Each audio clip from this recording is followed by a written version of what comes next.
Diolch yn fawr iawn. Mae'n bleser mawr I fod yma heddi. It's a great pleasure to be here today to be asked to address you and also, of course, to mark the 40th anniversary of the Welsh Centre for International Affairs. This building holds some memories for me. I came here first in 1984 when I was a sixth former in school. It was a mock United Nations Security Council meeting. We were Egypt, and within 2 hours we had crafted between us all a lasting Middle East peace settlement. If only it was so easy, of course, in real life. But it was a wonderful opportunity and a wonderful experience, which I remember very well at the time. Sitting just over there, I remember. And it was great, a great opportunity and experience for those of us who were in school at that time. It's right to say, of course, that the Centre has made a really significant contribution to Wales's engagement with the wider world. And in my remarks today, what I want to do is to describe how the Welsh Government has mapped out an international agenda over the last 15 years since devolution began. I understand it's also the 75th anniversary of the building we're in. And as we approach the centenary of the beginning of the First World War, there's no better time to reflect on the ambitions for international peace and health that Lord Davis aimed to promote in his gift of this wonderful building to the people of Wales. It may seem incongruous, as we are here in the Temple of Peace and Health, but it is timely that I should begin with the NATO summit, which, as you know, will be held at the Celtic Manor in September next year. I'm pleased especially to note the presence of Sir Emma Jones-Parry, who amongst his many other distinguished achievements was the UK permanent delegate to NATO in Brussels for some years. I am a child of the Cold War. If I put it that way, it sounds as if I was in some way responsible for it. But I did grow up in a period of great tension in Europe. It's worth reflecting that when I was in this building first in 1984, the threat of nuclear war was very serious and taken very seriously by the population as a whole. People really did believe that there would be ultimately a nuclear conflagration between the different superpowers, the US and the USSR. That has receded in terms of there being that kind of threat, but nevertheless it was very real, or seemed very real at the time. But I think we should recognise the achievement of the NATO alliance in defending peace and stability across that period and beyond. It is, of course, a tremendous honour for Wales to be able to host the summit. It's by far the largest diplomatic event ever held on Welsh soil, and I'm told that it may actually be the largest diplomatic conference ever held anywhere in Britain. NATO's core membership is 28, and there will be in addition many other representatives from strategic partner countries, all represented at head of government level.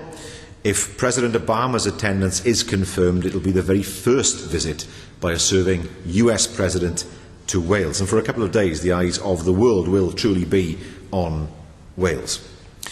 When the Prime Minister first told me of his decision to bring the summit here, he was absolutely clear of his intention that it should be a showcase opportunity for Wales. It will surprise no one to learn that the Prime Minister and I disagree on many things, but on this matter we are of one view, and my officials are already working with UK Government colleagues to maximise the opportunity for Wales.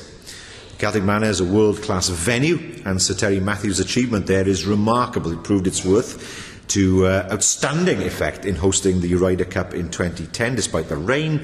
In and around Cardiff, we have magnificent facilities, such as this building indeed, but the castle, of course, and the National Museum, and we'll be looking to show the best of Wales. And, of course, it's a great opportunity for Cardiff Airport to show what it can do.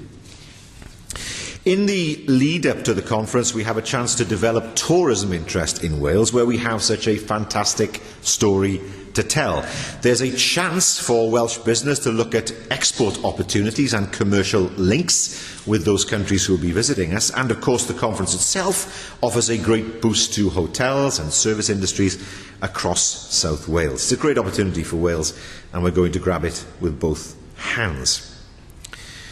It is true to say that it is an increasingly competitive world. All governments, businesses and nations have to look outwards for prosperity.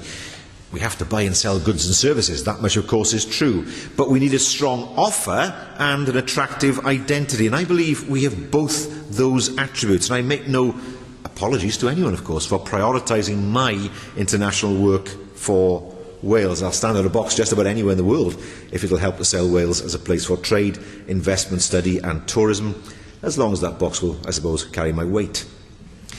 We have a strong identity, which is well known and valued in some parts of the world, but we need to do more, of course, to project ourselves. We have to work harder to make ourselves known and to get heard above the din of the marketplace. An insular approach within Wales, or indeed within the UK, is nowhere near enough. The market simply isn't big enough. We need an expansive attitude that looks for opportunities wherever we can find them, in Europe, the Americas, Asia Pacific and increasingly Africa, about which I'll say more later.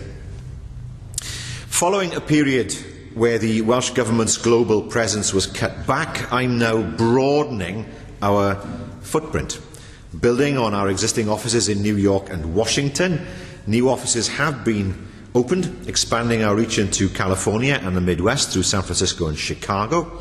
We've added a new commercial team in our Brussels office as a forward base for European opportunities, and we've established a presence in Dublin to build on our existing trade with Ireland and to offer commiserations after yesterday, Ireland being our largest single trading partner in Europe by some distance. And some while ago I opened the Welsh Government office in London, from which we now access one of the world's great business cities.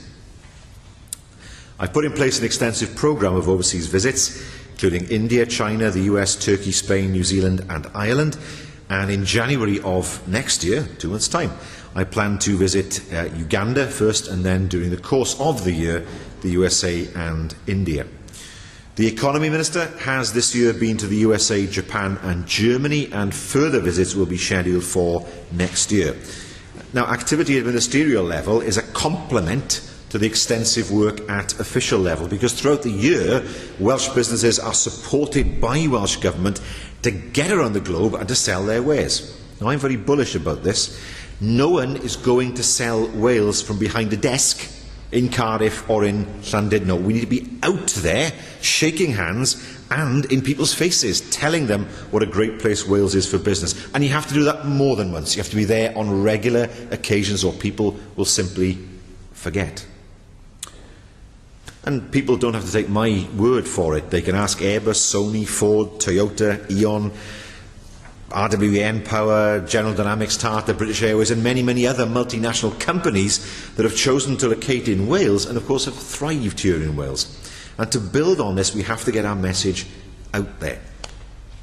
Well, the results are encouraging, and in 2012 to 13 we saw a landmark year. We've seen a major increase in foreign direct inward investment. Compared with the previous year, we secured almost 200% more projects and 100% more new and safeguarded jobs. Wales's exports have also improved. In the first half of 2013, there's been a 3% increase on the same period last year at over £7 billion. And that improvement in performance is, I strongly believe, down to the focus on overseas markets, a clearly expressed offer for trade and investment, an extensive overseas commitment from ministers, an enhanced Welsh Government presence in key markets, and the largest trade mission programme Wales has ever delivered, with over 40 trade missions to over 20 countries worldwide this year. And these steps are driving us towards our goal of achieving a 5% or better share of the UK's inward investment, and of course to increase the numbers of Welsh companies exporting. Now, we can't do this alone.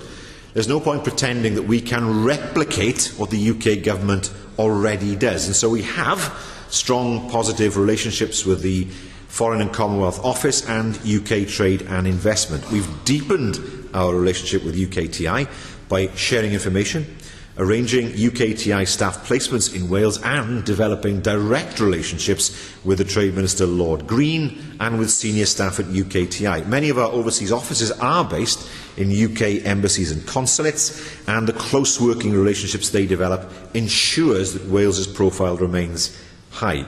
It would be daft for us not to access the substantial UK networks and resources available to support our international activity, and of course we'll exploit all possibilities. But close working relationships are just as important here in Wales. Let me talk about Habib Cymru. Created in 2000